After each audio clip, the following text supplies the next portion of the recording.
ओम नमो भगवते वासुदेवाय। वैशंपायन जी ने कहा, जन्मेजय, जब पुण्यकर्मा यादव जल क्रीड़ा में आसक्त थे, तब उनमें छिद्र पाकर देवद्रोही निकुंभ ने मानो अपने ही वध की इच्छा से भानु यादव की भानुमति नामक कन्या का अपहरण कर लिया। राजन, उस मायावी ने अपनी माया से यादवों की स्त्रियों को मोहित कर पहले के वैर का स्मरण करते हुए छिपकर अपहरण किया था। वीर जन्मेजय, वर्जनाभ की कन्या प्रभावती को प्रद्युम्न ने हर लिया और वर्जनाभ को मार डाला। यादवों के छिद्र को जानने वाला वह अधम दानव भानु के ही वन में रहता था। वन को बलि रक्षक से विहीन समझकर अवसर पाकर उसने ऐसा कुकृत्य किया था। हरण होते समय कन्या के रोने पर कन्या के पुर में सहसा कोलाहल मच गया। तब भानु कन्या के कन्यापुर में लोगों को आर्तनाद सुनकर वीर वसुदेव और उग्रसेन वहां गए और अपकारी को ढूंढने लगे, परंतु जब वह दिखाई नहीं पड़ा, तब वे दोनों वीर वहां जहां महाबली श्री कृष्ण थे वहां चले गए। यह समाचार सुन अरिनाशक श्री कृष्ण अर्जुन के साथ अपने विमान सर्पशत्रु गरुड़ पर सवार हो गए और मकर ध्वज प्रद्युम्न को रथ द्वारा पीछे आने का आदेश देकर गरुड़ को शीघ्रता से चलने का आदेश दिया। फिर वे अर्जुन और श्री कृष्ण ब्रजनगर में पहुंच रण दुर्जय निकुंभ के समीप चले गए। माया करने वालों में श्रेष्ठ महातेजस्वी प्रद्युम्न भी वहां पहुंचे। तब निकुंभ ने उन लोगों को आया देखकर अपने को 3 रूपों में विभक्त कर लिया। देवता के समान निकुंभ हंसता हुआ बहुत कांटों वाली गदा लेकर उन लोगों से युद्ध करने लगा। वह बाएं हाथ से कन्या को पकड़े दाहिने हाथ से गदा द्वारा बार बार प्रहार कर रहा था। नृपसत्तम, कन्या को बचाने के लिए श्री कृष्ण अथवा प्रद्युम्न निर्दयता पूर्वक महासुर निकुंभ पर प्रहार नहीं करते थे। वे महाबली शत्रु निकुंभ को मारने में समर्थ थे, परंतु कन्या पर दया के भाव से दुखी होकर श्वास लेने लगे। धनुषधारियों में श्रेष्ठ अर्जुन बाण की पंक्तियों से दैत्य को नागोष्ठ विधि से कन्या को बचाकर मारने लगे। महीपते, वे एक बित्ता के बाणों से अपनी पाई हुई शिक्षा तथा कला के द्वारा विविध रूप वाले दानों को मारने लगे, कन्या को नहीं। बाण लगने पर वह आसुरी माया का आश्रय लेकर कन्या के साथ वहीं अंतर ध्यान हो गया। उसकी माया को कोई न जान सका। श्री कृष्ण, अर्जुन और प्रद्युम्न उसके पीछे चले। वह महासुर हारित पक्षी बनकर बैठ गया। तब अर्जुन पुनः कन्या की रक्षा करते हुए मर्मवेदी बित्ता बित्ता भर के बाणों से उसे मारने लगे। इस प्रकार उन वीरों से पीछा किए जाने पर वह महासुर 7 द्वीपों वाली इस संपूर्ण पृथ्वी पर घूमने लगा। गोकर्ण पर्वत के ऊपर गंगा के तट पर बालू के मैदान में वह महासुर कन्या के साथ गिर पड़ा। भारत महादेव जी के तेज से रक्षित उस गोकर्ण पर्वत को देवता, दानव एवं तपोधन ऋषि कोई लांघ नहीं सकते थे। इसी बीच अवसर पाकर फुर्तीले पराक्रमी रण दुर्जय भीमवंशी प्रद्युम्न ने कन्या को पकड़ लिया। उसके पश्चात वह निकुंभ श्री कृष्ण और अर्जुन के तीक्ष्ण बाणों से व्यथित हो उत्तर गोकर्ण को त्याग दक्षिण गोकर्ण को चला गया। उसके पीछे पीछे गरुड़ पर चढ़े श्री कृष्ण और अर्जुन भी चले गए। तब तो वह अपनी जाति के भवन वाले सटपुर में प्रवेश कर गया। तब श्री कृष्ण और अर्जुन उस गुफा के द्वार पर रात्रि में उसे घेर कर बैठे रहे। श्री कृष्ण की आज्ञा से प्रद्युम्न भानु तनया भानुमति को अंतरात्मा से प्रसन्न होते द्वारकापुरी ले आए। वीर प्रद्युम्न उसे द्वारका पहुंचाकर पुनः दानवों से व्याप्त सटपुर को आ गए और गुफा के दरवाजे पर महापराक्रमी कृष्णार्जुन को उन्होंने बैठे देखा। निकुंभ के वध की आकांक्षा से महाबली श्री कृष्ण और अर्जुन प्रद्युम्न के साथ सटपुर के निकलने वाले द्वार को घेर कर बैठ गए। इसके पश्चात भयंकर पराक्रमी अति बलि निकुंभ युद्ध करने के लिए गुफा से बाहर निकला। जन्मेजय, उस गुफा से निकलते समय निकुंभ का मार्ग अर्जुन ने गांडीव द्वारा छोड़े गए बाणों से चारों ओर से अवरुद्ध कर दिया। तब बलियों में श्रेष्ठ उस निकुंभ ने सम्मुख आकर बहुत से कांटों वाली गदा को उठाकर अर्जुन के सिर पर प्रहार किया।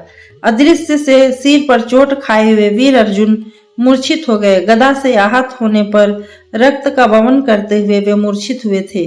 घमंड से हंसते हुए उस असुर ने प्रद्युम्न को भी मारा। माया करने वालों में श्रेष्ठ प्रद्युम्न उस समय पूर्व की ओर मुख किए हुए थे। उस असुर ने इनको पश्चिम की ओर से मारा था। तब अदृश्य से सिर पर चोट खाने पर ये भी मूर्छित हो गए। तब श्री कृष्ण कौमोद की गदा को उठाकर निकुंभ की ओर चले। वे दोनों ही दुराधर्ष वीर गरजते हुए आपस में लड़ने लगे। समस्त देवताओं के साथ देवराज इंद्र ऐरावत पर चढ़कर देवासुर संग्राम को देखने के लिए वहां उपस्थित हो गए। देवताओं को देखकर अरिनाशक हरिषिकेश विचित्र प्रकार से युद्ध करने लगे। वे देवताओं के हित की कामना से दानों को मारने चाहते थे, परंतु अभी युद्ध विशारद महाबाहु केशव कौमोद की गदा को घुमाते हुए तरह तरह के पैतरों को प्रदर्शित कर रहे थे। उसी प्रकार असुर श्रेष्ठ निकुंभ भी पाई हुई शिक्षा के अनुसार बहुत से कंटकों वाली गदा को घुमाते हुए पैतरों का आचरण कर रहा था। जिस प्रकार से संभोग की इच्छा वाली गाय को अपने मध्य में पाकर दो सांड आपस में ही लड़ते हैं, उसी प्रकार इस समय श्री कृष्ण और निकुंभ क्रोध में भरकर एक दूसरे से युद्ध कर रहे थे। जन्मेजय निकुंभ ने बड़ा कठोर शब्द कर 8 पहलों वाली गदा से श्री कृष्ण को मारा। इसी समय श्री कृष्ण ने भी अपनी महती गदा को घुमाकर निकुंभ के मस्तक पर प्रहार किया। संसार के शत्रु को बल दिखाने के लिए अपनी इच्छा से जगत गुरु बुद्धिमान श्री कृष्ण कौमोद की गदा को पकड़कर क्षण मात्र खड़े रहे। इसके बाद मूर्छित हो पृथ्वी पर गिर पड़े। मनुष्य व देवता के समान श्री कृष्ण के मूर्छित होने पर सारे संसार में हाहाकार मच गया। तब देवेश्वर इंद्र ने स्वयं सुगंधित शीतल तथा अमृत मिले आकाश गंगा के जल से श्री कृष्ण को सींचा। निश्चय है श्री कृष्ण अपनी इच्छा से मूर्छित हुए थे, नहीं तो श्रीहरि को कौन युद्ध में मूर्छित कर सकता है। रिपुनाशन श्री कृष्ण चैतन्य हो चक्र उठाकर दुरात्मा निकुंभ से कहने लगे, अब अपनी मृत्यु से बच। उनकी इस बात को सुनकर अति मायावी निकुंभ अपनी शरीर का परित्याग कर आकाश में चला गया। इस बात को केशव नहीं जान सके। प्रभु, यह मरना चाहता है अथवा मर गया, ऐसा समझकर वीर व्रत का स्मरण करते हुए श्री कृष्ण ने गिरे हुए उस दानव के शरीर पर अपने वस्त्र का प्रयोग नहीं किया। तदंतर प्रद्युम्न और अर्जुन मूर्छा से चेतना प्राप्त कर श्री कृष्ण के निकट आकर खड़े हो गए। उन दोनों ने निकुंभ के वध का पूर्णतः निश्चय कर लिया था। मायावी प्रद्युम्न इस बात को जानकर पिता श्री कृष्ण से कहने लगे, पिता श्री निकुंभ यहाँ नहीं है, वह दुर्मति कहीं भाग गया। प्रद्युम्न के ऐसा कहने पर उसका शरीर भी अदृश्य हो गया। तब कर्म योगी श्री कृष्ण अर्जुन के साथ हंसने लगे। उस समय प्रद्युम्न आदि वीरों को आकाश में तथा पृथ्वी पर सर्वत्र हजारों निकुंभ दिखाई पड़ने लगे। राजन, श्री कृष्ण गांडीवधारी अर्जुन और वीर प्रद्युम्न के भी हजारों शरीर दिखाई देने लगे। उस समय अद्भुत दृश्य उपस्थित हो गया था। कितने निकुंभ पांडव अर्जुन के धनुष को, कितने उनके महान बाणों को और कुछ उनके हाथों तथा कुछ महासुर उनके पैरों को पकड़कर आकाश में ले जाने लगे और पकड़े गए पार्थ भी करोड़ की संख्या में दिखाई देने लगे। पार्थ से रहित रिपुनाशन श्री कृष्ण और प्रद्युम्न ने बाणों से निकुंभ का छेदन करके भी पार न पा सके। एक एक के 2-2 टुकड़े होने के बाद वे निकुंभ के रूप में परिणीत हो जाया करते थे। तब दिव्य ज्ञानी भगवान श्री कृष्ण अपनी दिव्य दृष्टि से देखने लगे। तब इन सब मायाओं को फैलाने वाले और अर्जुन को हरने वाले वास्तविक निकुंभ को मधुसूदन ने देखा। भूत भविष्य एवं वर्तमान को जानने वाले अरिसूदन श्री कृष्ण ने सभी प्राणियों के देखते देखते सुदर्शन चक्र से निकुंभ का सिर काट गिराया। राजन, सिर कट जाने पर वह असुर अर्जुन को छोड़कर कटे पेड़ के समान भूतल पर गिर पड़ा। मानद श्री कृष्ण के कथन अनुसार आकाश से गिरते हुए अर्जुन को प्रद्युम्न ने आकाश में ही पकड़ लिया। निकुंभ का वध हो जाने पर अर्जुन को आश्वासन देकर अर्जुन और प्रद्युम्न के साथ श्री कृष्ण जी द्वारकापुरी को चले गए। दशाहर वंशी यदुकुल शिरोमणि भगवान श्री कृष्ण ने अत्यधिक प्रसन्नता के साथ द्वारकापुरी में प्रवेश किया और वहां मुनि नारद को प्रणाम किया। महातेजस्वी मुनि नारद ने भानु यादव से कहा, भानु, कन्या का अपहरण हो जाने के कारण तुम मन में दुख न करो, अब मेरी बात श्रवण करो। एक समय राजा रैवत के उद्यान में क्रीड़ा करते समय इसने दुर्वासा ऋषि को कुपित कर दिया था, इसलिए उन्होंने क्रोध में आकर तुम्हारी पुत्री को शाप दिया था कि यह कन्या अपनी दुर्ललित चेष्टाओं के कारण शत्रु के हाथ पड़ जाएगी। उस समय मैंने और दूसरे मुनियों ने तुम्हारी इस पुत्री के लिए दुर्वासा को प्रसन्न किया। मैंने उन्हें कहा, धर्मज्ञ मुने, बाल व्रत वाली निष्पाप कन्या को क्यों शाप दे दिया? हम लोग आपसे प्रार्थना करते हैं, इसलिए आप इस पर कृपा कीजिए। हम लोगों के ऐसा कहने पर मुनि दया भाव से युक्त हो क्षण भर के लिए नीचे मुख कर कहने लगे, जो हम कह चुके हैं वह अन्यथा नहीं होगा। यह राक्षस के हाथ में अवश्य जाएगी, इसमें तो संशय नहीं है, लेकिन यह वहां दूषित नहीं होगी और धर्म में रहकर पति को प्राप्त करेगी। इसके पश्चात बहुत पुत्रों तथा धन वाली और सौभाग्यवती होगी। इसके शरीर से सुगंध निकला करेगा और बार बार प्रसव करने पर भी कुमारी की भांति मालूम होगी। यह कृष कटी वाली कभी भयंकर शोक नहीं धारण करेगी। वीर भानु, अतः तुम मेरी बात मानकर भानुमति का विवाह सहदेव के साथ कर दो, क्योंकि पांडुपुत्र सहदेव धर्मशील, श्रद्धालु और सूरवीर है। इसके पश्चात मुनि नारद के वचनों का स्मरण करते हुए धर्मात्मा भानु यादव ने भानुमति को माद्री पुत्र सहदेव के लिए दे दिया। चक्रपाणि श्री कृष्ण ने सहदेव को बुलवाया और उस समय विवाह कार्य संपन्न हो जाने पर उन्हें पत्नी सहित विदा कर दिया। फिर वे अपनी पुरी को चले गए। जो कोई मनुष्य श्रद्धा के साथ भगवान श्री कृष्ण के इस विजय वृत्तांत को पढ़ेगा अथवा किसी के द्वारा श्रवण करेगा, वह सभी कार्यों में निसंदेह विजयी प्राप्त करेगा। जनमेजय ने कहा, धर्मधारियों में श्रेष्ठ मुनि, भानुमति का अपहरण, केशव की विजयी, देवलोक को छालिक्य गांधर्व का आना एवं अमित तेजस्वी वृष्णिवंशियों की सागर में दिव्य क्रीड़ा करना आदि परम आश्चर्यकारक आख्यान मैंने आपके द्वारा श्रवण किया है।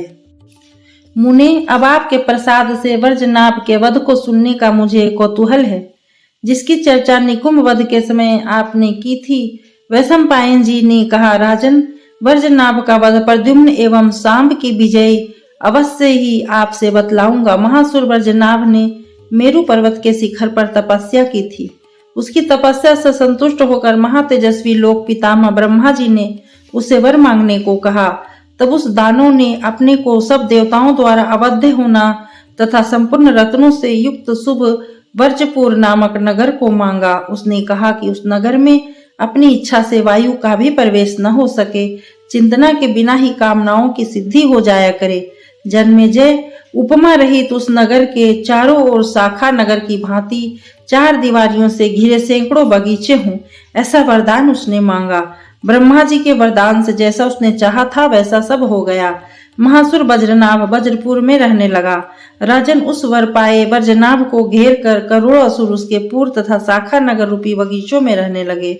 उन रमणीक शाखा नगर में देवताओं के शत्रु असुर बड़े हष्ट पुष्ट तथा प्रसन्न होकर आनंद करने लगे। वरदान से गर्वित दुष्ट आत्मा वर्जनाभ संसार को बाधा पहुंचाने के लिए उद्यत हो गया। उसने देवलोक में जाकर महेंद्र से कहा, अब मैं तीनों लोकों का स्वामी बनना चाहता हूँ, अर्थात तुम स्वर्ग का राज्य त्याग कर मुझे दे दो अथवा मेरे साथ युद्ध करो, क्योंकि सामान्य रूप से यह संपूर्ण जगत कश्यप पुत्रों का है। तब देवराज इंद्र बृहस्पति जी के साथ मंत्रणा कर वर्जनाभ से कहा, सौम्य, इस समय हम सभी के पिता कश्यप मुनि यज्ञ की दीक्षा ले चुके हैं, अतः इस समय कुछ नहीं कर सकते। यज्ञ से निर्वित होकर जैसा वह उचित समझेंगे वैसा हम लोगों का निर्णय करेंगे। इसके बाद उस दानव ने अपने पिता कश्यप के पास जाकर देवराज ने जो कुछ कहा था वह सब कह सुनाया। उसकी बात सुनकर कश्यप जी ने उससे कहा, पुत्र, यज्ञ के समाप्त होने पर जैसा उचित होगा वैसा करूंगा, तब तक तुम वज्रपुर में जाकर सावधानी से रहो। अपने पिता के ऐसा कहने पर वह वर्जनाभ असुर अपने पुर को चला गया और देवराज इंद्र भी रम्य द्वारों से सुशोभित होने वाली द्वारकापुरी को चले गए। छिपे रूप से वहां जाकर श्री कृष्ण से वर्जनाभ का सब वृत्तांत उन्होंने कहा। तब श्री कृष्ण ने देवराज से कहा, वास्तव इस समय वसुदेव का महान अश्वमेघ यज्ञ होने जा रहा है। यज्ञ समाप्त होने पर मैं बर्जनाभ को मारूंगा। सज्जनों की गति ब्रह्मा की बातों पर ध्यान देते हुए हम दोनों को पूर्व में प्रवेश करने का विचार करना है। उन्हीं के वरदान से वहां वज्रनाभ की अनिच्छा से वायु का भी प्रवेश नहीं हो पाता है। इसके पश्चात वासुदेव से सत्कृत हुए देवराज इंद्र अपने लोक को चले गए। राजन, जब श्री कृष्ण के पिता वसुदेव का अश्वमेघ यज्ञ प्रारंभ हुआ तो उस वर्तमान यज्ञ में देवराज इंद्र और अच्युत श्री कृष्ण ये दोनों सर्वोत्तम वीर बज्रनाभ के पूर्व में प्रवेश करने का उपाय सोचने लगे। उस वर्तमान यज्ञ में भद्रनामा नामक एक नट ने अपने सुंदर नृत्य से महर्षियों को प्रसन्न किया। मुनि श्रेष्ठों ने उसे वर मांगने को कहा। तब देवेंद्र और श्री कृष्ण की इच्छा के अनुसार सरस्वती से प्रेरित हुआ अश्वमेघ यज्ञ में आए हुए मुनियों को प्रणाम करके उस भद्रनामा नामक नट ने इस प्रकार अपनी आत्मा के अनुकूल वर मांगा। नट ने कहा, मुनि श्रेष्ठों, समस्त ब्राह्मण मुझे सादर भोजन करावे अथवा समस्त ब्राह्मण मेरा अन्न खाए और इस 7 द्वीप वाली पृथ्वी पर मैं अपनी इच्छा से कहीं भी विचरण करूं तथा प्रसन्नता पूर्वक पक्षियों की भांति विशेष रूप से आकाश में भी गमन कर सकूं। इसके साथ ही साथ मैं स्थावर जंगम सभी प्राणियों से अबाध्य हो जाऊं।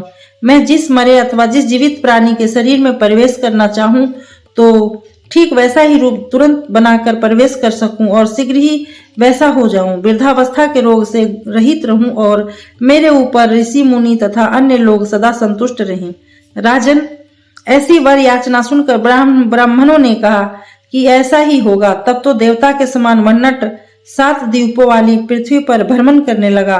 वह दानवेंद्रों के पूर्व में तथा उत्तर कुरु के नगरों में एवं भद्रास्व के तुमाल और कालाभर आदि द्वीपों में घूमने लगा। वह वर पाया हुआ लोकवीर महानट यादवों से सुशोभित द्वारका में प्रत्येक पर्व पर आया करता था। इसके पश्चात भगवान सुरेश्वर इंद्र ने स्वर्ग निवासी धृतराष्ट्री नामक हंसों को सांत्वना देकर कहा, आप लोग देव पक्षी व कश्यप के वंशज हैं, अतः मेरे भाई हैं। इसके अतिरिक्त आप लोग पुण्यात्मा तथा देवताओं के विमान को ढोने वाले हैं। इस समय देवताओं का एक कार्य आप लोगों के करने योग्य आ पड़ा है, जिसके अंदर शत्रु का वध निहित है। उसे आप लोग करें और किसी प्रकार भी इस भेद को प्रकाशित न करें। यदि आप लोग देवताओं की आज्ञा का पालन नहीं करेंगे तो बड़ा कठोर दंड पाएंगे। हंस श्रेष्ठों, आप लोगों का गमन कहीं पर निषिद्ध नहीं है, इसलिए जहां दूसरों का जाना निषिद्ध है ऐसे पुरों में उत्तर वज्रनाभपुर में यहाँ से जाकर अंतःपुर की बावड़ियों में आप उचित रूप से विचरण करें। वज्रनाभ की एक सुंदर कन्या रत्न है जो कि तीनों लोकों से बढ़कर है। उसका नाम प्रभावती है। वह सचमुच चंद्रमा के समान प्रभावशाली है। उसकी माता ने महादेवी पार्वती से उस वरानना को वरदान के रूप में पाया है, ऐसा मैंने सुना है। हंसो, वह शोभना सती अपने सगे संबंधियों द्वारा स्वयंवर में लाई जाने पर अपनी इच्छा अनुसार पति का वरण करेगी। अतः आप लोग वहां जाकर महात्मा प्रद्युम्न के अच्छे गुणों तथा उनके कुल के प्रताप रूपशील तथा अवस्था का वर्णन कीजिए। जब वज्रनाभ की पुत्री प्रद्युम्न की ओर आकर्षित हो जाए तो उसका संदेश चुपचाप प्रद्युम्न के पास ले जाइएगा। फिर प्रद्युम्न का संदेश प्रभावती के पास पहुंचा दीजिएगा। अपनी बुद्धि से विचार कर समय के अनुसार मेरा हित कीजिएगा। वहां आप सभी अपने नेत्र और मुख को सदैव प्रफुल्लित रखिएगा और वैसे ही वीर प्रद्युम्न के गुणों का वर्णन कीजिएगा, जिससे प्रभावती का मन प्रद्युम्न में आसक्त हो जाए। आप लोग प्रतिदिन सभी समाचार मुझे और मेरे छोटे भाई श्री कृष्ण को द्वारकापुरी में देते रहिएगा।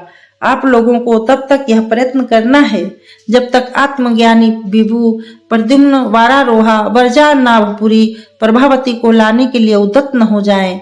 ब्रह्मा के वरदान से गर्वित वज्रनाभ सहित वे दानव देवताओं से अवध्य हैं, इसलिए प्रद्युम्न आदि देव पुत्रों द्वारा युद्ध से में वे सब मारे जाएंगे। वर प्राप्त किए भद्रनामा नामक नट के वेश में प्रद्युम्न आदि यादव वज्रनाभ के विनाश के लिए वहां जाएंगे। हम लोगों के प्रिय की कामना से यह सब यथा समय आप लोगों को उचित समझकर करना है। इसके अतिरिक्त और जो आप लोग उचित समझे वह भी करें। हंसो, उस वज्रनाभ के अभिष्ट प्रदेश में देवताओं तक का प्रवेश उनकी इच्छा से नहीं हो सकता। वज्रनाभ के चाहने पर ही वहां किसी का प्रवेश हो सकता है, यह सर्वथा सत्य है। वैशंपायन जी ने कहा, राजा जन्मेजय देवराज इंद्र के वचन को सुनकर वे हंस वज्रपुर को चले गए। हंसों का वहां जाने का पहले से ही विचार था। वे वीर पक्षी स्पर्श की क्षमता रखने वाले स्वर्ण के समान कमलों से ढकी उस रम्य बावली पर नीचे उतरे और वे शुद्धता पूर्वक भाषण करने वाले पहले पहल आए हुए हंस मधुर नाद करते हुए आश्चर्य प्रकट करने लगे। इसी प्रकार रनिवास के विचरने योग्य बावली पर विचरण करने लगे। उन स्वर्ग निवासी हंसों पर वर्जनाभ की दृष्टि भी पड़ी। राजन, वे धृतराष्ट्री नामक हंस सुमधुर आलाप करते हुए विचर रहे थे। इनको देखकर दीति पुत्र वज्रनाभ ने उन हंसों से यह कहा, हंसों, तुम सभी सुंदर भाषण करने वाले, तुम लोग स्वर्ग में नित्य आनंद लेने वाले हो, ऐसा मुझे प्रतीत होता है। अतः जब हमारे यहाँ उत्सव हुआ करे तो तुम लोग आया करो। हंसों, यह तुम लोगों का घर है, तुम लोग स्वर्ग निवासी हो, इसलिए विश्वस्त होकर मेरे घर में प्रवेश कर सकते हो। भारत, वर्जनाभ द्वारा ये बातें सुनकर ऐसा ही करूंगा कहकर वे हंस दानवेंद्र के भवन में चले गए। मनुष्य की बोली में बोलने वाले वे हंस देव कार्य करने की इच्छा से परिचय करने लगे तथा अनेकानेक कथाएं भी कहने लगे। वे सब कल्याण की भागी दानवों की वंशावली की कथा कहने लगे। तब ऐसी सुसंगत कथाएं सुनती हुई स्त्रियां विशेष रूप से प्रसन्न होने लगी। इधर उधर विचरते हुए हंसों ने सुंदर हंसी वाली वरारोहा वर्जनाभ की कन्या प्रभावती को देखा। तब हंसों ने उस चारुहासिनी को अपना परिचय बनाया और अपना परिचित बताया और राजकन्या ने सूचीमुखी नामक हंसनी को अपनी सखी बना लिया। फिर तो सूचीमुखी ने सैकड़ों सुंदर आख्यानों को कहकर उसे विश्वस्त बना लिया। एक में अवसर प्राप्त कर वर्जनाभ की उस श्रेष्ठ कन्या सखी से उसने पूछा, प्रभावती, मैं तुमको रूपशील तथा गुणों से तीनों लोकों में सबसे अधिक सुंदरी समझती हूँ, इसलिए देवी मैं तुमसे कुछ कहना चाहती हूँ। इस समय तुम्हारी अवस्था बीती जा रही है, जो बहते हुए जल के समान पुनः वापस नहीं आ सकती। कल्याणी, स्त्रियों के लिए इस संसार में काम भोग के समान सुख और कोई नहीं है, यह मैं तुमसे सत्य कह रही हूँ। सर्वांग शोभने, जब तुम पिता के द्वारा स्वयंवर में खड़ी कर दी जाओगी तो उस समय देवता तथा दानवों के कुल में उत्पन्न किसी वर का वरण नहीं करोगी। सुश्रोणी, तुम्हारे मना कर देने पर वे सभी लज्जित होकर लौट जाएंगे, क्योंकि तुम तो अपने कुल के अनुसार ही रूप, सूरता तथा गुणों से युक्त वर को चाहोगी। स्वयंवर में आए हुए लोग तुम्हारे कुल और रूप के सदृश न होंगे, इसलिए देवी उन्हें तुम नहीं चाहोगी। तुम्हारे योग्य वर केवल एक रुक्मणी पुत्र प्रद्युम्न है। पर वे किस लिए यहाँ आएंगे, अर्थात उनके यहाँ आने की संभावना ही नहीं है। सुबह, जिनके रूप, कुल, सूरता तथा गुण की समानता करने वाला तीनों लोकों में कोई दूसरा नहीं है, वे महाबली धर्मात्मा प्रद्युम्न देवताओं में देवता, दानवों में दानव तथा मनुष्यों में मनुष्य हैं, जिसको देखकर गौओं के दूध भरे स्तनों तथा नदियों के स्रोतों की भांति स्त्रियां के जघन स्थल चूने लगते हैं। उनके मुख के पूर्ण चंद्र से, आंखों की नील कमल से एवं चाल की सिंह से मैं उपमा नहीं दे सकती। सुबह, प्रभावशाली भगवान विष्णु ने जगत का सार ग्रहण कर सुंदर अंगों सहित कामदेव को ही प्रद्युम्न नामक अपना पुत्र बनाया है। बाल्यकाल में वे सांबरासुर द्वारा हर लिए गए थे, इसलिए उस पापी को उन्होंने मार डाला और उसकी सभी माया सीख ली, परंतु उन्होंने अपने शील को नष्ट नहीं किया। तुम जिन जिन गुणों की मन से कल्पना करोगी, वे सभी गुण तीनों लोकों में ढूंढने पर केवल प्रद्युम्न में ही मिलेंगे। वे कांति में अग्नि के तुल्य, पृथ्वी के समान क्षमा वाले, सूर्य के समान तेजस्वी और सरोवर की भांति गंभीर है। इन बातों को सुन प्रभावती कन्या सूचीमुखी से कहने लगी, सौमये, भगवान विष्णु मनुष्य लोक में रह रहे हैं। यह बात मैंने अनेकानेक बार अपने पिता तथा बुद्धिमान नारद जी के मुख से सुनी है। वे दैत्यों के कट्टर शत्रु हैं, इसलिए वे त्याज्य हैं, क्योंकि उन्होंने जलते हुए चक्र, धनुष तथा गदा द्वारा दैत्यों के कुल को कई बार भस्म कर दिया है, जिसका लक्ष्य कर मेरे पिता दानवेंद्र शाखा नगरों में रहने वाले दैत्यों से कहा करते हैं, पवित्र मुस्कान से युक्त हंसी निरंतर सभी स्त्रियों का ऐसा ही मनोरथ होता है कि मेरा पति कुल पितृ कुल से उत्तम हो। यदि उन प्रद्युम्न के यहाँ आने का कोई उपाय हो तो बताओ।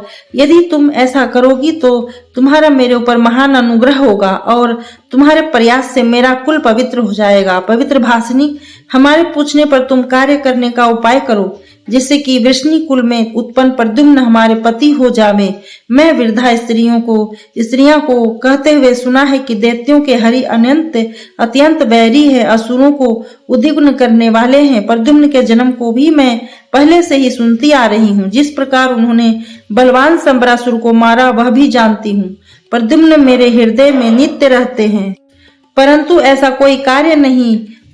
कार्य कारण नहीं उपस्थित हुआ जिससे कि उनसे हमारा समागम हो। मैं तुम्हारी दासी हूँ, लेकिन मैं तुम्हें इस कार्य में दूती बना रही हूँ। तुम पंडिता हो, इसलिए हमारे और उनके मिलन का उपाय बताओ। इसके पश्चात प्रभावती को सांत्वना देकर सूचीमुखी हंसती हुई उसने कहने लगी, चारुहासिनी, मैं तुम्हारी दूती बनकर वहां जाऊंगी, तुम्हारे प्रेम को कहूंगी और वैसा ही उपाय करूंगी जिससे वे तुम्हारे पास आवे। सुश्रोणी, साक्षात उन प्रद्युम्न रूपी कामदेव से मिलकर तुम अपनी कामना निसंदेह पूर्ण करोगी। पवित्र नेत्रों वाली राजकुमारी, मेरी इन वचनों का सदैव स्मरण करती रहना। अपने पिता के समक्ष सदैव मेरे कथा कहने के कौशल की चर्चा करते हुए यह कहना कि सूचीमुखी कथा कहने में अत्यधिक कुशल है। देवी, वहां तुम मेरे ममत्व तथा हित का पूरा ध्यान रखना। ऐसा कहने पर उसने वैसा ही किया जैसा हंसिनी ने कहा था। तब अंतःपुर में दानवेंद्र ने उस हंसी से पूछा, क्या तुम कथा कहने में कुशल हो? प्रभावती ने तुम्हारी कथा कुशलता को हमसे कहा है। अपनी योग्यता के अनुसार किसी कथा को हमसे कहो। अतः श्रेष्ठ पक्षिणी, तुमने जगत में क्या आश्चर्य देखा है जो पहले कभी अन्य लोगों से न देखा गया हो? ऐसा योग्य अथवा अयोग्य विषय हमसे कहो। राजन, ऐसा सुनकर उस हंसी ने वर्जनाभ से कहा, दानव श्रेष्ठ, मैंने सांडिली नामक साध्वी मनस्विनी को मेरु पर्वत के समीप आश्चर्य क्रम करते देखा है। सभी प्राणियों के हित में रत रहने वाली सुमना कौशल्या, वह सांडिली से भी कई बातों में श्रेष्ठ है। वह शैलपुत्री पार्वती की शुभ सखी है। मैंने मुनियों द्वारा वर प्राप्त किए हुए एक शुभ नट को देखा है जो इच्छानुसार रूप धार करने वाला तीनों लोकों में नित्य भ्रमण करता एवं वह भोजनीय एवं तीनों लोकों में भी सभी को प्रिय है। वीर, वह उत्तरा कुरु के देशों में काला मद्रिप में तथा भद्रास्व के तुमाल आदि देशों एवं अन्य देवों में भ्रमण करता रहता है। वह देवता एवं गंधर्वों के गाने योग्य विविध गीतों और नृत्यों को जानता है तथा अपने नृत्यों से देवताओं को भी विस्मित कर देता है। वर्जनाभ ने कहा, हंसी, मैंने भी इस बात को चारणों सिद्धों तथा महात्माओं को कहते सुना है।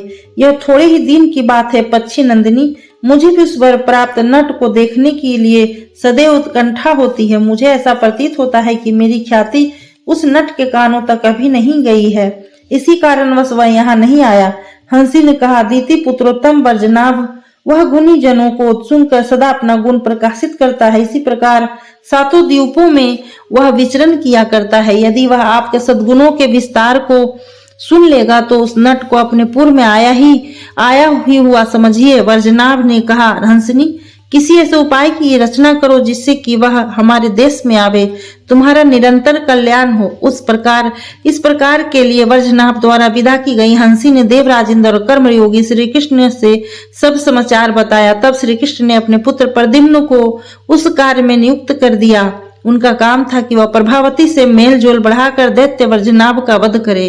भारत, श्री कृष्ण ने देवी माया का आश्रय लेकर भीमवंशियों को नट वेश से नट बनाकर वहां भेजा। प्रद्युम्न को प्रधान नट, भद्रसाम को विदूषक, गद को परिपार्श्व और अन्य भीमवंशियों को नाचने वाली वेश्या बनाकर उनके बाजों और गानों के अनुसार नाचने के लिए भेजा। कुछ को भद्र नट का सहायक बनाकर भद्र के वेश में भेजा। प्रद्युम्न के द्वारा बनाए गए सुंदर विमान पर चढ़कर अतुल तेजस्वी वे महारथी देवताओं की कार्य सिद्धि के लिए चल पड़े। वे सभी पुरुष रूप में एक एक पुरुष के अनुरूप थे और वे सभी राजकुमार अपने रूप, सौंदर्य तथा स्त्रियों के भी समानता करने में समर्थ थे। वे सब के सब वज्रपुर के उत्तम शाखा नगर सुपुर में जो दानुओं से परिपूर्ण था वहां गए। वैशंपायन जी ने कहा, जन्मेजय, जब यह समाचार वर्जनाभ को ज्ञात हुआ तो उसने अपने पूर्ववासी असुरों को आज्ञा दी कि इनको ठहरने के लिए उत्तम गृह दो और इनका आतिथ्य सत्कार करो।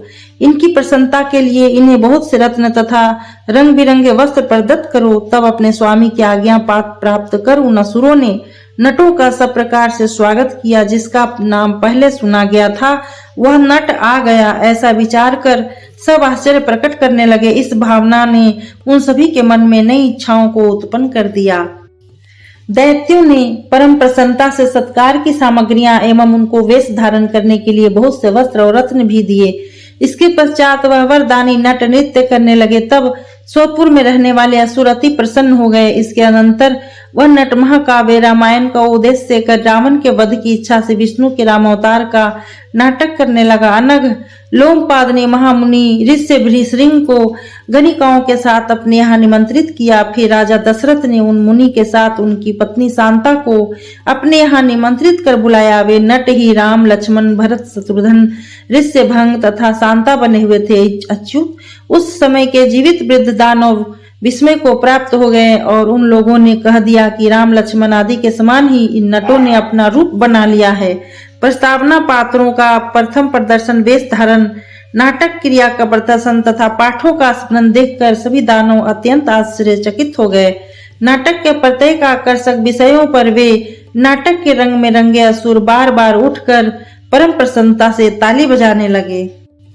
वे पुरस्कार में वस्त्र, कंठा, बाजूबंद तथा वैदुर्य मणि से विभूषित स्वर्ण के मनोहर हारों को देने लगे। वहां के असुरों द्वारा अलग अलग विषयों पर पुरस्कार देने पर नट संतुष्ट हो गए और वे दानवों तथा मुनियों को गोत्रों, देशों का नाम लेकर प्रशंसा करने लगे। शाखा नगर निवासी असुरों ने ब्रजनाभ के यहाँ संदेश भेजा कि दिव्य रूप वाले नट का राजा के रूप में रंगमंच पर आगमन हुआ है। भारत पहले से ही इस बात के जानकार दैत्येंद्र ने दूत को भेजा कि उस नट को वज्रपुर में ले आओ। तब दानवेंद्र की बात सुनकर शाखा नगर निवासी नट वेशधारी यादवों को वज्रपुर में ले गए। दैत्यराज ने उन्हें रहने के लिए विश्वकर्मा द्वारा सुंदर बनाए हुए आवास स्थान को दिया और जो भी इच्छित पदार्थ चाहिए थे उससे 100 गुने अधिक पदार्थ उन्हें दिए। महासुर ब्रजनाभ ने महाकालेश्वर शिव जी का उत्सव किया। उसमें नटों द्वारा नाटक का आयोजन किया गया। उसे देखने के लिए सैनिकों का भी आमंत्रित कर बुलवाया गया तथा दर्शक स्थल को मनोहर बनवा दिया गया। महाबली असुर ब्रजनाभ ने बहुत से रत्नों को देखकर उन विश्राम करने वाले नटों को नाटक करने के लिए प्रेरित किया। जालीदार पर्दे की ओट में आंखों से देखने योग्य स्थान पर अंतःपुर की स्त्रियों को बैठाकर महासुर ब्रजनाभ स्वयं भी अपनी जाति वालों के साथ नृत्य आदि को देखने के लिए वहां बैठा। नट वेशधारी भीम कर्मा विश्ववंशी से भी पर्दे की आड़ में नृत्य आदि करने के लिए सज गए। इसके बाद वंशी जोड़ी मृदंग, वीणा आदि के सुरों से युक्त वाद्य विशेषज्ञों को बजाने लगे। इसके पश्चात देवता तथा गंधर्वों के गाने योग्य छलिक के गान को भैमुख की स्त्रियां गाने लगी, जो कि कान को अमृत के समान तथा मन को सुख पहुंचाने वाली थी। वे स्वर रूपी धन से धनी स्त्रियां गांधार स्वर से लेकर 7 स्वरों के राग में गंगावतरण का आख्यान करने लगी। एक राग में दूसरे राग का भी सुंदर आभास दिखाने लगी। भारत, लय और ताल की समानता से युक्त शुभ गंगावतरण को सुनकर ये तीनों प्रद्युम्न, गद और सांब बीच में खड़े होकर असुरों को संतोष देने लगे कि आप लोग शांति से बैठे रहे। देव कार्य की सिद्धि के लिए नट का वेश धारण करने वाले प्रद्युम्न, गद तथा महाबली सांब नांदी नामक बाजे बजाने लगे तथा अन्य मंगल पाठ करने लगे। मंगल पाठ के अंत में रुक्मणी पुत्र ने विनम्र भाव से गंगावतरण से युक्त श्लोक सुनाया। इसके पश्चात रंभाभिसार कौबेर नाटक को खेलना प्रारंभ किया गया। एक सुरवीर ने रावण तथा दूसरे ने मनोवती का पाठ लिया। प्रद्युम्न कुबेर पुत्र नल कुबर बने और सांब उनके विदूषक बने। यदु कुमारों ने माया के बल से कैलाश पर्वत का निर्माण महा कर दिया। जिस प्रकार से क्रुद्ध होकर नल कुबर ने दुरात्मा रावण को शाप दिया था, जैसे रंभा को समझाया था, उसी प्रकार को वीर यादव नाटक कर दिखाने लगे। वे महात्मा सर्वज्ञ नारद मुनि की कीर्ति का भी प्रदर्शन करने लगे। अमित तेजस्वी भीम वंशियों के पैर उठाकर नाचने से तथा अभिनय करने से सभी दानव संतुष्ट हो गए। वे दानव पुरस्कार में प्रमुख दुशाला, रत्न, आभूषण और गोलाकार मणि से जटित तथा वैदुर्य मणि से विभूषित हारों को देने लगे। इसके साथ ही 7 आकाश में उड़ने वाले विचित्र विमानों और रथों को तथा दिव्य गज कुल में उत्पन्न आकाश में गगन करने वाले गजों को देने लगे। भरत नंदन वे दानव गीले तथा शीतल दिव्य चंदनों को तथा अति गंध वाले गंभीर प्रमुख अगरों को देने लगे। नाटक दिखाने वाली स्त्रियों को चिंतना करने मात्र से सभी कामनाओं को देने वाले उदार चिंतामणि नामक रत्न भी वह दानव देने लगे। राजन, भद्र नामक नट ने प्रमुख दानवों की स्त्रियों को धन से रहित कर दिया। इसके उपरांत प्रभावती की सखी हंसी प्रभावती से कहने लगी, आनंदिते, मैं भीमवंशियों से रक्षित रमणीक द्वारकापुरी में गई थी। एकांत स्थान में प्रद्युम्न को देखकर मैंने उनसे तुम्हारे प्रेम का वर्णन किया था। कमल लोचने, उन्होंने प्रसन्न हो आज प्रदोष के समय सायंकाल में तुम्हारे साथ मिलने का समय निश्चित किया है। इसलिए सुश्रोनी, आज तुम्हारी प्रिय के साथ भेंट निश्चित होगी, क्योंकि भीमवंशी मिथ्या नहीं बोलते हैं। तब प्रभावती ने प्रसन्न होकर उसे हंसी से कहा, सुंदरी, तुम आज हमारे वास स्थान पर रहो, क्योंकि तुम पहले भी मेरे घर में रह चुकी हो। उसी प्रकार आज भी मेरे महल में शयन करो। पक्षिनी, तुम्हारे साथ ही मैं अपने आवास में केशव पुत्र को देखना चाहती हूँ। तुम्हारे साथ रहने से मैं भय रहित हो जाऊंगी। तब हंसी कमल लोचना सखी प्रभावती से ऐसा ही करूंगी कह दिया और प्रभावती के भवन की छत पर बैठ गई। विश्वकर्मा के द्वारा निर्मित भवन की छत पर प्रभावती प्रद्युम्न के आने का योग्य प्रबंध करने लगी। प्रबंध कर लेने के पश्चात प्रभावती से कहकर हंसी प्रद्युम्न को लेने के लिए वायु गति से शीघ्र चली गई। पवित्र हंसी से हंसने वाली हंसी ने जाकर नट वेशधारी प्रद्युम्न से कहा, भगवान, आपने पूर्व में जो समय निश्चित कर रखा है वह आज की ही रात्रि में आ रहा है। प्रद्युम्न ने हंसी से कहा, ऐसा ही होगा। तब वह हंसी प्रभावती के पास लौट आई और आकर प्रभावती से कहने लगी, विशाल लोचने, धैर्य धारण करो, क्योंकि रुक्मणी पुत्र तुम्हारे पास आज आ रहे हैं। धर्मज्ञ अरिनंदन अरिमर्दन प्रद्युम्न ने भावरों से व्याप्त सुगंधित पुष्पमाला को प्रभावती के यहाँ ले जाते हुए देखा तो भावरे का रूप धारण कर उसी पुष्पमाला में छिप गए। तो वे प्रतापी इस बात को जानते थे कि प्रभावती के यहाँ ही ये पुष्पमाला पहुंचाई जा रही है। स्त्रियों ने भरमरों से आवृत हुई उस माला को प्रभावती के महल में पहुंचा दिया। फिर अन्य स्त्रियों ने उस भरमरों से आवृत हुई माला को प्रभावती के हाथों में दे दिया। राजन, प्रभावती ने उसे अपने समीप में ही रख लिया। सौम्य संध्या काल आने पर वे भरमर वहां से चले गए। अपने उन सहायकों से विरक्त होकर प्रद्युम्न धीरे से प्रभावती के कान में पहने गए कमल में प्रवेश कर गए। इसके उपरांत बोलने वालों में श्रेष्ठ प्रभावती उगते हुए अति मनोहर पूर्ण चंद्रमा को देखकर हंसी से कहने लगी, सखी, मेरे संपूर्ण अंग जल रहे हैं, मुख सूख रहा है, हृदय में अत्यंत उत्कंठा बढ़ रही है। यह कौन सा रोग लग गया है जिसकी कोई दवा ही नहीं है।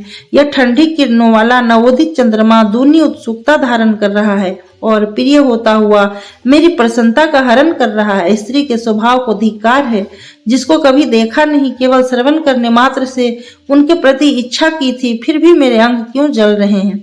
यदि मेरे प्रिय यहाँ नहीं आवेंगे तो हाय, मैं यहाँ भागिनी बुद्धि के अनुसार उनके स्वरूप की कल्पना कर कुमुदवती के मार्ग का अनुसरण करूंगी। हाय हाय, मैं अभिमानिनी मदन रूपी सर्प से डस ली गई हूँ। जगत को प्रसन्नता और सुख पहुँचाने वाली चंद्रमा की ठंडी किरणें मेरे शरीर को क्यों जला रही है। स्वभाव से शीतल तथा नाना प्रकार के पुष्पों की रज को धारण करने वाला वायु आज मेरे शुभ शरीर को वानग्नि के समान क्यों जला रहा है। मैं अपने मन को धैर्य देने का पूर्ण प्रयास कर रही हूँ, परंतु संकल्प से व्यथित चंचल मन क्यों नहीं दृढ़ता धारण धर रहा है। हाय हाय, अब मैं निश्चय ही नष्ट हो जाऊंगी, क्योंकि मैं उन्मनी हुई जा रही हूँ। मुझ पर पूर्णतः मोह व्याप्त हो रहा है, मेरा हृदय कंपित हो रहा है और मेरी दृष्टि अनेकानेक बार चारों ओर घूम रही है। वैशंपायन जी ने कहा, जन्मेजय, हमारे द्वारा यह असुर बाला सर्वथा काम के वशीभूत कर ली गई है। ऐसा समझकर कृष्ण पुत्र प्रद्युम्न हंसी से कहने लगे, भरमर बनकर भरमरों के साथ पुष्पमाला में छिपकर मैं प्रभावती के समीप आ गया। यह जान लो, यह बात प्रभावती से कह दो कि मेरे साथ इच्छानुसार जैसा चाहे वैसा व्यवहार करे। यह कहकर उन्होंने अपने को सुंदर रूप में प्रकट कर दिया। उन बुद्धिमान की प्रभा से भवन की छत प्रकाशित हो गई। उनकी प्रभा के समक्ष चंद्रमा की चांदनी भी फीकी पड़ गई। जिस प्रकार पूर्णिमा के चंद्रमा को देखकर जल का सागर उमड़ पड़ता है, वैसे ही प्रद्युम्न को देखकर प्रभावती के काम का सागर उमड़ पड़ा। लज्जा के मारे वह नीचे मुख कर कुछ तिरछी दृष्टि से देखने लगी। उसमें कमल नेत्र प्रभावती निश्चल भाव से खड़ी थी। इसके उपरांत सुंदर आभूषणों से आभूषित उस प्रभावती की टोड़ी का हाथ से स्पर्श करके श्री कृष्ण पुत्र प्रद्युम्न का सारा शरीर पुलकित हो गया। वे प्रभावती से इस प्रकार कहने लगे, सैकड़ों मनोरथ करने के बाद भी मुझे प्राप्त कर पूर्ण चंद्रमा के समान प्रभावशाली अपने मुख को क्यों नीचे कर रही हो? तुम मुझसे कुछ क्यों नहीं कहती हो? देह यष्टि की प्रभा को मत छिपाओ, भय को त्याग दो और इस दास पर उपकार करने की कृपा करो। भीरू, तुम्हारा यह लज्जाजनक मौन होना मुझे इस समय उचित नहीं प्रतीत हो रहा है। भय त्याग दो, इसके लिए मैं दोनों हाथ जोड़कर तुमसे याचना करता हूँ। इस समय क्या कर्तव्य होना चाहिए यह मुझसे श्रवण करो। इस संसार में तुम्हारे रूप तुलना किसी से नहीं की जा सकती, अतः तुम देश काल के अनुरूप गांधर्व विवाह करके मुझ पर अनुग्रह करो। इसके बाद भीमवंशी वीर प्रद्युम्न मणि में स्थित अग्नि को जगाकर समय के अनुसार मंत्रों का उच्चारण करते हुए उस अग्नि में हवन किया और श्रेष्ठ आभूषणों से भूषित प्रभावती के हाथ को पकड़कर मणि स्थित अग्नि के प्रदक्षिणा की। जगत के शुभ अशुभ कर्मों के साथ तेजस्वी भगवान अग्निदेव प्रद्युम्न को श्री कृष्ण पुत्र समझकर प्रज्वलित हो गए। यदुनंदन वीर ने ब्राह्मणों की दक्षिणा का मानसिक संकल्प कर हंसी से कहा, तुम द्वार पर बैठकर हम दोनों की रक्षा करो। प्रणाम कर हंसी के चले जाने पर प्रद्युम्न दिव्य मनोहर नेत्रों से युक्त प्रभावती का दायां हाथ पकड़कर उसे सुंदर सैया पर ले गए और उसको अपनी जांघों पर बैठाकर बार बार सांत्वना देकर अपने मुख की वायु से वासित करते हुए धीरे धीरे उसके कपोल का चुंबन करने लगे। जैसे भ्रमर कमल के रस का पान करता है वैसे ही उसके अधोरोष्ट का पान वे करने लगे। रति क्रिया में निपुण प्रद्युम्न क्रमशः इसी प्रकार उस सुश्रोणी का आलिंगन करने लगे। रति कार्य में दक्ष प्रद्युम्न ने एकांत में उससे रमन किया। उन्होंने नौढ़ा होने से अपकृष्ट प्रयोजन का अच्छे ढंग से आचरण किया, उसको उद्विग्न नहीं किया। समर्थवान श्री कृष्ण पुत्र प्रद्युम्न ने उसके साथ रमन करते हुए रात्रि बिता दी। प्रभावती की अनिच्छा से किसी प्रकार छोड़े गए प्रद्युम्न अरुणोदय के समय नट जहाँ रहते थे उस भवन में चले गए। प्रद्युम्न कमनीय रूप वाली उस पर प्राण वल्लभा प्रभावती का ही मन चिंतन करते रहे। ये वे यादव कुमार उस समय देवराज इंद्र और भगवान श्री कृष्ण की आज्ञा की प्रतीक्षा करते हुए अभिष्ट कार्य की सिद्धि के लिए वहां नट वेश में रहने लगे। राजन, जब तक कश्यप मुनि का आज्ञा होता रहा तब तक त्रैलोक्य विजय के लिए प्रयत्नशील रहने वाले देवताओं और असुरों में परस्पर विरोध नहीं हुआ। इस प्रकार समय की प्रतीक्षा करते हुए वहां निवास करने वाले यदुवीरों के सामने वर्षा ऋतु आई जो समस्त प्राणियों के लिए रमणीय एवं मन को हरण करने वाली थी। मन के समान वेग वाले हंस उन महामनस्वी यादव कुमारों को प्रतिदिन इंद्र और श्री कृष्ण का संपूर्ण समाचार दिया करते थे। महातेजस्वी प्रद्युम्न धृतराष्ट्र नामक हंसों से अभिरक्षित हो प्रत्येक रात्रि में प्रभावती के साथ रमन करने लगे। नृप इंद्र की आज्ञा से व्रजपुर में वास करते हुए हंसों ने उस पुरी को नटों से व्याप्त कर दिया, पर काल से विमोहित वर्जनाभ को इस बात का पता न चला। हंसों के समूह से अभिरक्षित वीर प्रद्युम्न भी प्रभावती के महल में रहने लगे। माया द्वारा आधे शरीर से नटालय में रहते थे और आधे शरीर से वे प्रभावती का सेवन करते थे। इस महात्मा नटों की विद्वता, नम्रता, विनयशील चतुरता तथा सरलता को देखकर इनसे असुर प्रेम करने लगे तथा यादव नारियों के रूप, विलास, गंध, सुंदर भाषण और श्रेष्ठता को देखकर असुर स्त्रियां यादव स्त्रियों से स्नेह करने लगी। ब्रजनाभ का एक भाई सुनाभ नाम से विख्यात था। उस असुर सुनाभ को रूप और गुण से युक्त दो कन्याएं थी। एक का नाम चंद्रवती तथा दूसरी का नाम गुणवती था। वे दोनों प्रभावती के भवन में प्रतिदिन जाया करती थी। उन्होंने वहां प्रभावती को रति में आसक्त देखा तो अपनी विश्वासी बहन से पूछा। तब प्रभावती ने उत्तर दिया कि मैंने एक ऐसी विद्या को सीखी है जो रति करने के लिए इच्छा अनुसार पति को ला देती है और सौभाग्य को सदा के लिए प्रदान कर देती है। वह विद्या देवता तथा दानव किसी को भी शीघ्रता से वश में कर लेती है। उसी विद्या के द्वारा मैं इन बुद्धिमान प्रिय देवपुत्र के साथ रमन करती हूँ। देखो, मेरे प्रभाव से यह प्रद्युम्न मेरे सुप्रिय बन गए हैं। तब ये दोनों रूप और यौवन की संपदा से युक्त प्रद्युम्न को देखकर विस्मित हो गई। फिर सुंदर हंसी वाली वारारोहा प्रभावती ने उन दोनों बहनों से समय अनुसार यह बात कही। देवता नित्य धर्म और महासूर झूठ में रत रहते हैं। जहाँ पर सत्य, धर्म तथा तप होता है वहाँ निश्चित विजयी होती है। यदि तुम लोग देवपुत्रों का वर्ण करना चाहो तो मैं पति लाने वाली विद्या को सिखा दूंगी।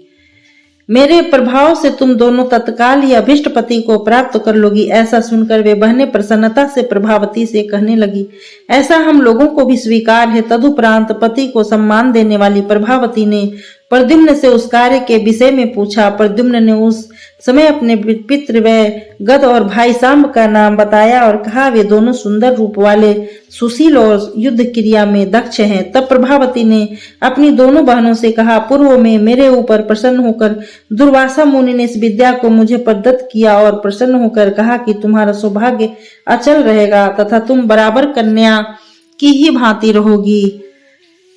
फिर उन्होंने कहा कि देवता, दानव तथा यक्ष आदि को में तुम जिसका ध्यान करोगी वही तुम्हारा पति हो जाएगा। मैंने इन्हीं वीर की इच्छा की थी, इसलिए तुम दोनों इस विद्या को ग्रहण कर लो। तुम दोनों का भी प्रिय पति से संगम हो जाएगा। इसके पश्चात बहन प्रभावती ने मुख से उन दोनों ने प्रसन्न हो उस विद्या को ग्रहण कर लिया। उन दोनों शुभांगियों ने उस विद्या का अभ्यास कर गद और सांब का ध्यान किया। तब वे भीमवंशी गद सांब प्रद्युम्न के साथ भवन में प्रविष्ट हो गए। जन्मेजय मायावी श्री कृष्ण पुत्र प्रद्युम्न ने अपनी माया द्वारा उन दोनों गद और सांब वीरों को छिपाकर वहां उपस्थित किया था। शत्रु सेना का संहार करने वाले उन दोनों वीरों ने भी गंधर्व विवाह की विधि से मंत्रोच्चारण कर पूर्वक गद ने चंद्रवती के साथ और सांब ने गुणमती के साथ विवाह किया। इस प्रकार वे तीनों प्रद्युम्न, गद और सांब श्री कृष्ण के आदेश की प्रतीक्षा करते हुए उन असुर कन्याओं के साथ रमन करने लगे। ओम नमो भगवते वासुदेवाय।